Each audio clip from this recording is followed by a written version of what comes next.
പ്രിയപ്പെട്ട പ്രേക്ഷകരെ, ഞാൻ വളരെ സന്തോഷമുള്ള ഒരു കാഴ്ച പ്രേക്ഷകരിലേക്ക് എത്തിക്കാം.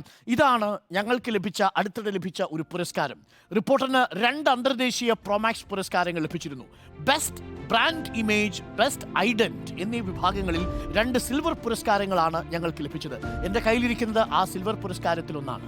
മുഖപ്പിനിക്കയുള്ള 2ാം വരവിൽ നീതിക്കായുള്ള പോരാട്ടം എന്ന തലക്കെട്ടോടെ റിപ്പോർട്ടർ അവതരിപ്പിച്ച ഫാക്ട് മാറ്റേഴ്സ് എന്ന ബ്രാൻഡ് ഫിലിമിനാണ് ഈ പുരസ്കാരം ലഭിച്ചിരിക്കുന്നത്. എൻ്റെ കയ്യിലിരിക്കുന്ന ഈ Pro Max 2024 Pro Max India regional awards ഒരു ചെറിയ പുരസ്കാരമല്ല. ഇന്ത്യയിലെ റീജിയണൽ വിഭാഗത്തിലെ 100ഓളം എൻട്രികളിൽ നിന്നാണ് റിപ്പോർട്ടറിൻ്റെ ബ്രാൻഡ് ഫിലിം സിൽവർ പുരസ്കാരം നേടിയത്.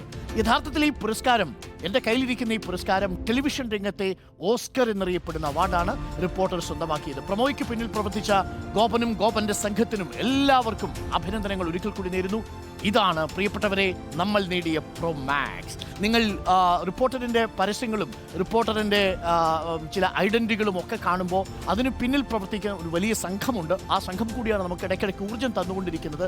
ആ ഊർജ്ജത്തിനോടൊപ്പം മറ്റൊരു ഊർജ്ജം കൂടിയാണ് പ്രോമാക്സ് ഇന്ത്യ റീജിയണൽ അവാർഡ്സ് 2024. അപ്പോൾ താങ്ക് യു എല്ലാ പ്രേക്ഷകർക്കും നന്ദി. ഈ ആവേശമായി നിങ്ങൾ നിൽക്കുന്നത് ഞങ്ങൾക്ക് വലിയ പ്രചോദനമായി തീരുന്നു. ഈ പുരസ്കാരങ്ങളെക്കാൾ കൂടുതൽ ഞങ്ങൾ വിലമതിക്കുന്നതും നിങ്ങളുടെ അഭിപ്രായങ്ങൾക്കും നിങ്ങളുടെ സ്വീകരണങ്ങൾക്കുമാണ്. ഇതൊരു അന്തർദേശീയ പുരസ്കാരമാണ്. ഒരുപാട് രാജ്യത്തിൽ നിന്ന് ഒരുപാട് പരസ്യങ്ങളും പരസ്യചിത്രങ്ങളും ഒക്കെ എത്തുന്നു. ഇന്ത്യ റീജിയണൽ അവാർഡ്സ് ആയതുകൊണ്ട് ഇന്ത്യയിലെ വിവിധ ഭാഷകളിൽ നിന്നുള്ള പരസ്യചിത്രങ്ങളും എത്തുന്നുണ്ട്. ആ പരസ്യചിത്രങ്ങളിൽ ഏറ്റവും മികച്ചത് റിപ്പോർട്ടറിൻ്റെ പരസ്യചിത്രമായിരുന്നു.